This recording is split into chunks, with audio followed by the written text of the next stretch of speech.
இதில் மணிவண்ணனுக்கு ரோலே இல்லை. Manivannan Karur inspector. FIR போடுறதோடு Manivannan நின்று போச்சு வேலை.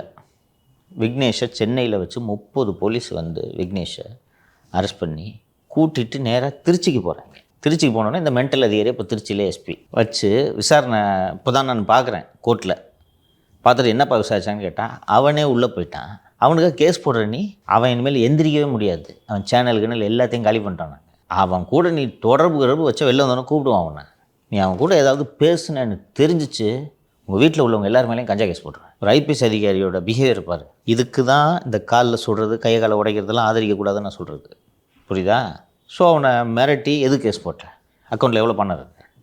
அவன் உனக்கு எவ்வளோ கொடுத்தான்? உன் அக்கௌண்ட் ஸ்டேட்மெண்ட்டு கொடு, ஃபோனை கொடு. கம்பெனியில் ஸ்டாஃபாக வேலை பார்க்குறான். இன்னொன்று முதல்ல அரெஸ்ட் பண்ணிட்டாங்க, எப்படியாவது ஒரு வெளியில் எடுக்கணும். அட்வொகேட் சொல்கிறாங்க குண்டாஸ் போடக்கூடாதுன்னு நம்ம ஒரு வழக்கு போடலான்ட்டு. என்ன தப்பு? எம்ப்ளாயின்ற முறையில் வழக்கு போடுறான். இது எனக்கு அவ்வளோ பெரிய குத்தமா? அதுக்காக இந்த வழக்கு போட்டு பண்ணிட்டாங்களா?